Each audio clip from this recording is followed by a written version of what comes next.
Primeira vez que eu faço aqui no canal, vou fazer um segundo vídeo pra um filme só pra poder falar de spoilers. Eu já adoro o jeito que Os Últimos Jedi começa, porque tem um clássico lá da música, do texto lá subindo, e baixa pra mostrar uma nave grandiosa num momento de perigo, como sempre. Adoro. E começa uma batalha lá que mostra que Star Wars usa a lei da física só quando é importante pra trama. A gente tá acostumado a ver nave que quando é destruído no espaço começa a cair porque tem gravidade. A gente viu agora bombardeiros, e as bombas caem porque tem gravidade no espaço de Star Wars. É besta, mas eu adoro essas coisas. Mas olha, eu gostei dos bombardeiros porque parecia realmente uma estratégia de guerra, parecia um filme de Segunda Guerra ali. Não pelas máquinas ali, pelo cenário, né? Mas pela estratégia usada. E a gente já começa a ver o arco do Paul, que ele se mostra ser esse cara muito impulsivo, que se você começa um ataque, tem que terminar. E ele tem que aprender que não é assim. Eles precisam que a resistência sobreviva, que ela dure para que a esperança atinja outros cantos da galáxia. Fazendo as coisas no modo louco dele, eles iam ser destruídos muito mais rápido. Nesse mesmo ataque dele, por exemplo, ele acabou destruindo todos os bombardeiros da Resistência. E sim, eles destruíram o encoraçado da Primeira Ordem. Agora, a Resistência não tem mais bombardeiro para derrubar encoraçados. Com certeza a Primeira Ordem tem outros encoraçados. É só dar uma olhada simples ali na estrutura de cada um que você vê quem é que tem dinheiro. Nesse ataque do Paul, a gente vê que ele é um piloto fora de série, né? Porque ele tá lá tentando destruir os canhões e o BB-8 tentando consertar as armas. Assim que ele conserta, ele tá lá fugindo dos TIE Fighters, né? Ele destrói o canhão e ele dá uma manobra muito foda com a X-Wing, tipo um cavalo de pau no espaço, porque o Paul Dameron pode. E tá atrás das TIE Fighters e destrói as duas.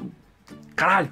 Muito foda. E é isso que ele tem que aprender com a Leia e com a Almirante Holdo que aparece ali depois. E muita gente critica por que não contou o plano pra ele. Eu não acho que tinha que contar, ele precisava aprender essa lição. E como ele foi rebaixado, ele tinha acabado de fazer besteira, o pessoal da hierarquia mais alta não vai ficar contando. Militarmente falando, não é assim que acontece a coisa. Pra mim isso funcionou, eu sei que pra muita gente isso não vai funcionar, é uma pena, eu queria que todo mundo estivesse muito feliz com esse filme, mas...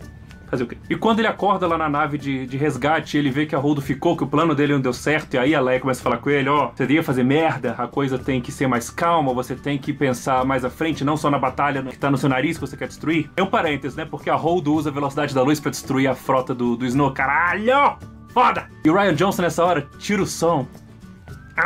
Diretor bom, outra história, velho. Nossa, como esse tipo de coisinha ajuda você a mergulhar no impacto que a cena é. E o Paul mostra depois que aprendeu a lição, né? Quando eles estão lá no planeta de sal e eles estão indo avançando naqueles speeders horrorosos lá e ele vê que não vai dar, ele manda já dar a volta. Ele já aprendeu que o Paul do começo do filme teria mandado todo mundo ir até o final. E depois quando o Luke aparece lá e vai enfrentar o Kylo Ren, o Finn fala, não, vamos lá ajudar ele. Aí o Paul, não, pera aí, tem algo aqui acontecendo. Ele aprendeu a pensar com calma. E nisso ele começou a pensar numa saída pra resistência durar, e aí que a Leia passa o comando pra ele, todo mundo olha pra ela e ela, não, vocês estão olhando pra mim, segue ele. E fecha bem o ciclo do Paul ao mostrar ele falando a fala que a Holdo fala quando ele conhece a Holdo, que é a da faísca. Se a resistência é a faísca que vai levar a chama, que vai destruir a Primeira Ordem, essa faísca tem que durar. Isso é lindo, olha que arco bem feito, que bonito, que respeita um personagem. E aí a gente tem a Rey com o Luke, e o Luke pega o sabre e joga pra trás, e o caralho, como assim? Eu não esperava, aquilo quebrou minha expectativa geral. Mas depois vendo o filme, como o Luke é um cara quebrado, é um cara traumatizado pelo que aconteceu no passado, lá do Kylo Ren e dos outros alunos que foram mortos, ele não quer mais saber disso, ele se isolou naquela ilha pra morrer, ele se fechou da força, ele se acha um bosta, ele não se acha um mestre capaz. Isso é muito triste. Se você pegar o fim do Retorno de Jedi, ele conseguiu trazer o pai de volta, ele se sentiu o máximo ali. Ele tava pronto pra tocar uma nova Ordem Jedi, é isso que ele tentou fazer. E o Kylo Ren veio e com a influência do Snoke, que a gente deve conhecer em algum livro, algum universo expandido que venha depois, ele teve aquele flash, aquele momento de pensar uma besteira e tava com o sabre na mão, acabou ligando e aquilo deve ter acontecido em 1 segundo. Mas aí fudeu, vai explicar pro Kylo Ren que focinho de porco na tomada. Mas não é nem só esse fato. O fato que o Kylo Ren tava sendo influenciado pelo Snoke, que o Luke não conseguia desde o começo proteger ele disso, já faz ele se sentir derrotado, fracassado. E com a insistência da Rey lá e do R2 quando mostra o videozinho da Leia pro Luke foi muito massa. Mas faz o Luke falar, tá bom, eu vou te dar 3 lições, mas ele não vai treinar a Rey. 3 lições você vai entender por que o Jedi tem que acabar. E no que ele vai dar a lição pra Rey, ele vê que a Rey também é tentada ali por uma coisa do lado negro, e ele se assusta, porque da última vez que ele não se assustou, deu merda, né? A Rey tá lá aprendendo as coisas dela, eu já falo da Rey, mas ele fica nessa de ver a Rey ali, fica resistente, ele não quer mais mergulhar nisso por causa desses traumas. E no final das contas, ele vai lá destruir a árvore do Jedi com os textos Jedi. E o Yoda gente, o Yoda apareceu... Eu não tinha pelos o bastante pra arrepiar no corpo. Que coisa linda! E era o Yoda marionete lá do Retorno de Jedi, do Império Contra-Ataca. Isso é fanservice bem feito, é um fanservice que tá lá pro roteiro, tá lá pra ajudar a história de alguma maneira, não tá lá gratuitamente, só, vamos fazer uma pausa aqui, olha isso aqui que legal, e volta. Não. E o Yoda como mestre que ainda tinha algo pra ensinar o Luke, olha que bonito isso, né? E era o Yoda meio, não só marionete, mas meio pancadinha lá de Dagobah, da trilogia original, que ria, que falava besteira. Não aquele Yoda mais sisudo da prequel. Aliás, esses filmes estão fazendo o máximo pra ignorar a existência das prequels, tá certo, continue. Mas ele vai e ensina pro Luke, ele tem sim que queimar aquela árvore, ele tem que se desprender daquela coisa do passado, ao mesmo tempo que ele tem que entender que falhar faz parte. O maior professor é falhar. Olha que fantástico isso. Isso é a vida. Qualquer grande filme da cultura pop que ensinou alguma mensagem é isso, não tenha medo de falhar. Rock já ensinava isso muito bem. Você tem que meter a cara na vida, você tem que se expor a falhar, e você vai falhar muito mais vezes do que você vai ter sucesso, mas o sucesso é que vai contar. E sim, algumas falhas podem ser traumatizantes e nós precisamos achar força dentro de nós pra seguir adiante. Como é que eu não posso criar um canal falando de cultura pop? Olha o que a cultura pop pode fazer pra gente. Pensar em filme grande, blockbusters, como pura diversão, é um equívoco. Tem muito filme que dá muitas lições. E lembra da cena do Luke com a Rey, que o Luke fala pra Rey: Você achou o quê? Que você ia chegar aqui, que eu ia pegar uma espada laser e encarar a primeira ordem? E aí depois que ele assimila todo esse ensinamento do mestre dele, ele usa a força... Caralho, que cena. Ele usa a força pra se projetar no outro lado da fucking galáxia, velho. Que foda. Pra segurar uma espada laser e encarar a primeira ordem. E muito foda. Ele foi lá sem medo de ter falhado agora. Ele foi lá falar com a Leia. Ele não deve ter olhado pra cara da Leia esses anos todos. Ele tinha vergonha. E ele foi lá ajudar como podia, que era usando a força, né? Porque aquele X-Wing naquela água, esses tantos anos não devia funcionar mais, não. Mas ele chega com a aparência mais nova, a aparência que ele tinha naquele flashback com o Kylo Ren. Eu acho que ele escolheu essa aparência porque ele tava lá pra confundir o Kylo Ren, né? Então isso era mais fácil de fazer o Kylo Ren ficar mais determinado, assim, mais sangue nos olhos. Além do que era o último visual que ele tinha quando ele viu a Leia. Então acho que ele escolheu por causa disso. O filme não explica isso, mas não precisa explicar. Mas você vê isso, e ele usando o sabre azul que tinha acabado de ser destruído, ele não deixa marcas na terra, no sal, né? Eu já fui pegando. Isso é um holograma. Isso é um holograma de alguma maneira, eu só não sabia que era da força. Eu falei, mas o que ele tá fazendo? Será que ele tá numa nave, tá projetando ali? Eu não tava entendendo ainda. Mas aí, quando ele sai... E aquela cena com aquele bonde de AT&T parado em frente a ele parado na frente. Que imagem linda, que imagem maravilhosa. Eu quero emoldurar isso, eu quero fazer... Emoldurar o caramba, eu vou fazer o tamanho da parede aqui do outro lado do quarto e vou botar a parede inteira. E aí depois quando o Kylo Ren desce e os dois se encaram também, olha que cena linda, um de cada lado. E ela é linda, não plasticamente. E olha como ela diz os personagens com linguagem corporal. Vê a pose de luta do Luke e a pose de luta do Kylo Ren. Uma é muito mais agressiva do que a outra. Ali já diz muito. E o Kylo Ren que tá lá tomado pela raiva, pela fúria de tudo que ele passou com o Luke, de achar que o Luke tentou matar ele, ele não tá prestando atenção que o Luke não envelheceu, que ele tá com o sabre que acabou de destruir na frente do Kylo Ren, ele não tá deixando marca no sal, ele só tá pensando em matar. E aí rola a cena e o Luke não pode ser atingido, aí quando mostra ele lá com a perna cruzada, levitando, usando a força, tipo uma entidade. Caralho, que foda, velho, que foda. Que final de personagem, que final de ciclo. E aí depois que ele termina isso em paz, porque ele não teve mais medo das falhas dele, ele encara os dois sóis, que remete ao primeiro filme, quando ele encarou os dois sóis de Tatooine prestes a embarcar em sua jornada. E agora, ao fim da jornada, o seu ciclo chega ao fim e ele se torna um com a força. E lembre-se que muita gente, eu escutei gente falando, pô, mas ele não vai passar esses ensinamentos pra Rey? Ele pode passar muito bem, ele se tornou um com a força, ele pode muito bem aparecer de fantasma da força pra Rey pra falar com ela. Mas ele se juntou com a força porque ele estava em paz. Ele chegou ao fim do ciclo dele. E aí, assim como os dois mestres antigos dele, o Obi-Wan e o Yoda, que também acharam paz e se uniram à força, ele fez o mesmo. E isso é muito lindo, o personagem chegando ao final de um ciclo desse, com essa paz que ele chegou, depois de tudo que ele passou, ele finalmente aprendeu as últimas lições dele. Essa lição toda que ele tem que aprender com as coisas que o Yoda fala pra ele sobre sempre olhar pro horizonte, é uma metáfora pra saber se perdoar, pra aprender a se perdoar. Por que olhar pro horizonte? Porque o Luke tá sempre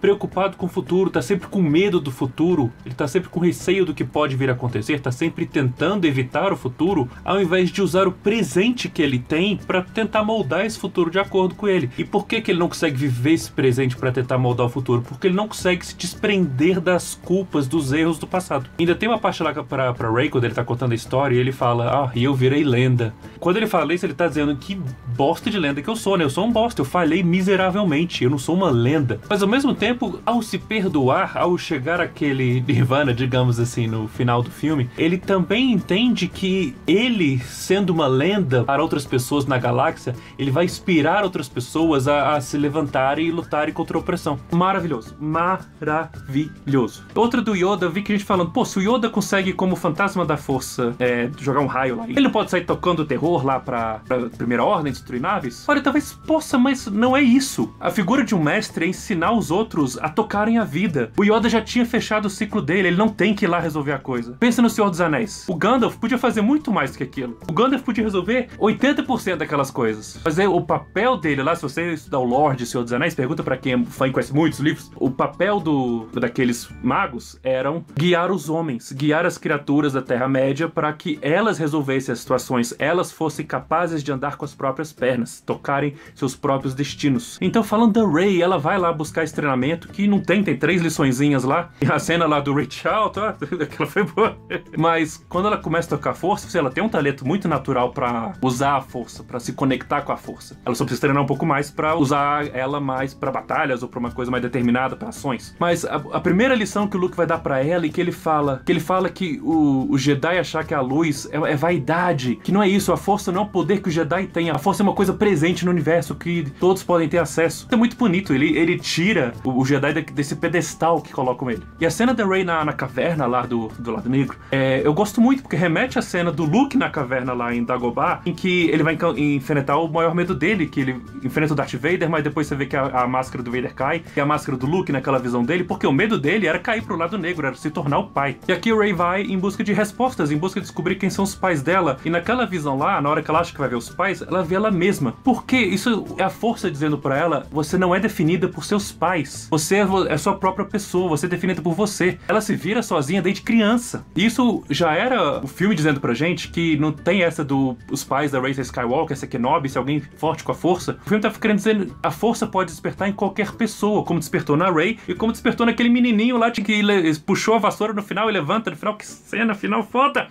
Caralho, esse filme é muito bom. Acho que eu nunca fiz um vídeo tão empolgado. E aí a Rey começa a ter conexões com o Kylo Ren, eles começam a se comunicar e cria uma coisa interessante ali, porque os dois estão procurando respostas pra si mesmos, estão procurando serem independentes, e nisso eles se conectam, eles começam a ver uma chance de se conectar com outra pessoa e não ficarem sozinhos. Ela sente o conflito no Kylo Ren e ela quer que ele mude de lado, que ele seja bom. E o Kylo Ren quer que ela se junte a ele. E eles ficam nessa conversa de vai, vem, que culmina lá naquela cena da sala do Snoke, que, caralho, é muita cena boa no filme só. Porque chega naquela cena, o Snoke tá lá torturando, tananã, e aí o Snoke tinha criticado o Kylo Ren antes, né, porque o Kylo Ren matou o pai, e o Kylo Ren tá falando, mas eu matei meu pai por você. Depois eu vou falar mais do Kylo Ren dessa parte tudo. Mas ele sente que o Kylo Ren tá determinado a matar seu verdadeiro inimigo, e vai apontar o sabre pro seu inimigo, e nisso o Kylo Ren tava ciente disso, o Kylo Ren já tava determinado no que fazer, e ele sabia do poder do Snoke, ele sabia que o Snoke conseguia ler a mente dele, então ele focou só no que interessava, que é, vou apontar o sabre e destruir meu verdadeiro inimigo. E o Snoke tava na arrogância dele lá. Ele falava, eu não posso ser traído, eu não posso ser destruído. Então, na arrogância dele, ele ficou lá pagando de fodão, lendo a mente do Kylo Ren, e o Kylo Ren tava enganando ele. Enquanto ele apontava com o braço pra Rey, ele tava apontando de verdade o outro sabre lá e mata o Snoke. Eu achei isso genial. O Kylo Ren enganou muito bem o Snoke ali. E sim, tem gente que critica, pô, mas não falaram nada do Snoke. O Snoke era esse grande vilão e a história dele não vai ser contada aqui. Eu não acho que precisa. O grande vilão dessa saga aqui é o Kylo Ren. É nele que o roteiro tem que concentrar, é no arco dele. E isso tá fazendo muito bem. Arco de Snoke, como o Snoke criou a Primeira Ordem, levou a Primeira Ordem ao poder, isso é tudo pra universo expandido, isso não é pra filme.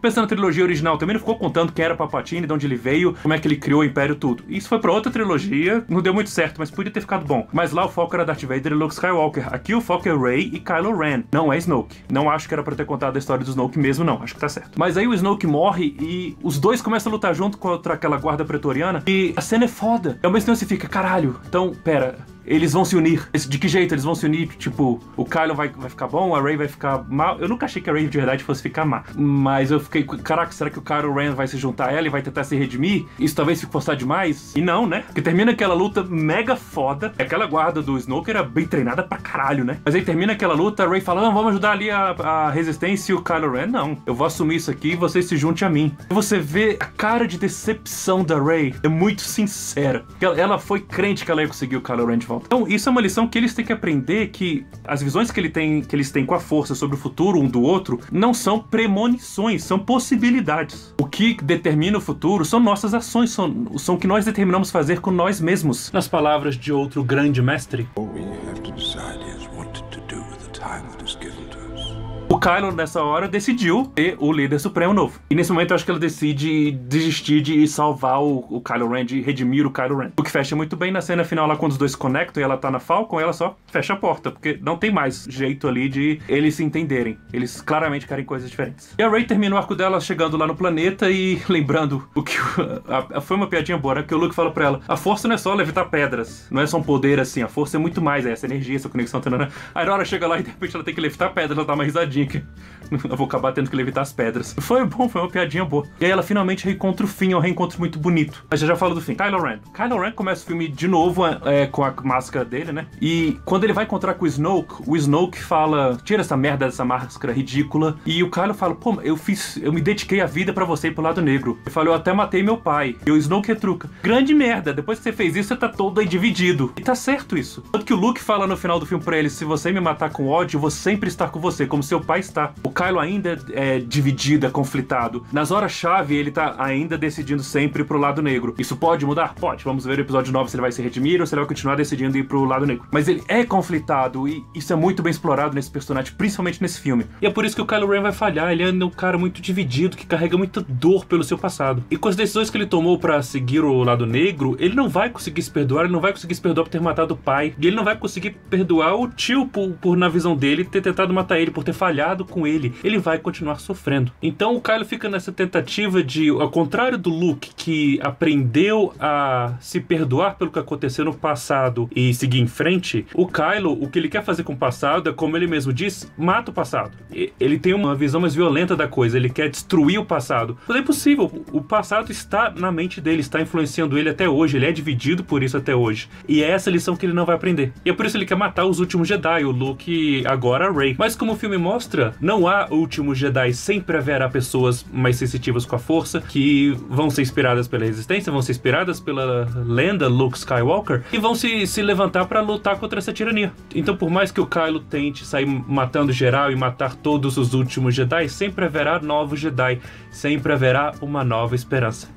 Agora é interessante no começo como a máscara ele usava simplesmente porque ele era um Vader wannabe, né? O Snoke enfiou na cabeça dele que ele podia ser o novo Darth Vader, tão poderoso como Darth Vader, e ele mergulhou nessa de querer ser o avô. E depois que o Snoke deu essa bronca nele, quando ele chega no elevador, ele tá com foda-se. Então vai a merda o Snoke, vai a merda Darth Vader, eu vou ser eu. Aí por isso que ele destrói a máscara. Não foi só um ataque de birra. Ele tava se livrando ali de tentar viver pelos outros, de tentar cumprir as expectativas dos outros. Isso é muito foda. Ali ele decide que ele vai ser a própria pessoa, que ele vai ser independente. Aí começa o contato lá com a Rey e ele vê, quem sabe, uma aqui do meu lado pra gente fazer as coisas juntos. Mas quando ela se nega, ele também, então foda-se, eu vou tocar a coisa do meu jeito. Eu vou ser o líder supremo agora. Que baita arco de personagem. Que personagem bem desenvolvido. Não é pelo uso da força, não é pelos poderes, olha como esse cara é conflitado, perturbado, ao mesmo tempo tá procurando se entender. E como eu falei na minha review do episódio 7, quando ele mata o Han Solo, aquela cena é muito bem montada, dá uma olhada na minha review que eu dei uma destrinchada nela. Aquele toque do Han Solo no rosto dele no final, aquele ainda tá com ele até hoje. Isso não só tá bem ilustrado nesse filme, como ele é incapaz de atirar pra matar a mãe. E o Finn, eu acho que sofreu aqui nesse filme. Ele começa muito bem, porque ele acorda falando Rey, aí o Paul Dameron chega e fala, nossa, deve ter 1000 perguntas, a única pergunta que ele faz é, cadê a Rey? Então ele acorda super preocupado com a Rey. A Rey é muito importante pra ele. Romanticamente ou não, não interessa aqui, pelo menos não agora. Por que ele gosta tanto da Rey? Porque a Rey no outro filme, junto com o Paul Dameron, foram as duas primeiras pessoas que trataram ele como gente. Só que com o Paul ele teve um contato de, sei lá, poucos minutos. Com a Rey não, ele encontrou e andou com ela por um tempo. Então não teve como ele não gostar dela imediatamente. Tá certo que ele pergunta lá no Despertar da Força, ela tinha namorado, não, porque ele achou ela bonita. Então isso pode ir pra um lado romântico? Pode, mas não é o importante aqui do filme. Então ele começa nessa e é interessante ver que ele deixou de ser aquele personagem do episódio 7 que tinha medo da Primeira Ordem. Só que ele queria ir embora, ele queria fugir. Ele fala, não tem como ganhar da Primeira Ordem, então eu vou embora. E lá no episódio 7, quando ele vê a Rey sendo sequestrada pelo Kylo Ren, ele fala, não, agora eu vou ter que lutar, porque é pela Rey. Então a mesma coisa, agora ele é um personagem personagem determinado a lutar por causa da Rey. Ele mudou por causa da Rey, ele aprendeu coisas com a Rey. Ele conhece a Rose numa apresentação de personagem muito boa, porque na hora que a Rose chega lá sofrendo, que ela perdeu a irmã, e toda admirada, porque o Finn é tido como herói, mas assim que ela vê que ele vai fazer merda, ela pá! Desmaia ele ali, foi legal. Mas eles embarcam na jornada, e assim que o Finn chega lá no cassino, ele tá tudo, nossa, que lugar legal, tananã. Cadê a preocupação que ele tava com a Rey? Do jeito que tava indo, ele tinha que chegar lá, tipo, não, missão, bora atrás. Não ficou bom pro personagem, sabe? Eu entendi ali que eles queriam no cassino mostrar que tinha gente ganhando dinheiro com a guerra, e que o fato de existir guerra, por mais que você esteja em um lugar que a guerra não esteja acontecendo, há pessoas sofrendo por causa disso. Pessoas ruins chegam ao poder. Tem esse lado interessante, mas aquela parte toda é meio fraca. Ele se relacionando com a Rose, ok, mas aí no final, para ter aquele beijo, nem eu entendi. Ele parece nem ele, porque a Rose dá aquele beijo nele e ele faz uma cara de eita? Tipo, você me quer? Ele ficou surpreso, eu também, porque eu não vi nada levando aquilo. Nada. Se a ideia era focar em relação romântica, eles falharam miseravelmente. A ideia era só focar os dois se juntando, se tornando, sei lá, amigos ou próximos, dá pra ser. Eu espero que não fique mesmo essa coisa romântica, porque depois ele contra a Rey é bonito, eles se abraçam lá e eles não se viam há muito tempo, eles passaram por muita coisa. Mas aí depois ele tá lá cuidando da Rose, tá certo? A Rey ficou olhando, será que ela ficou com ciúme?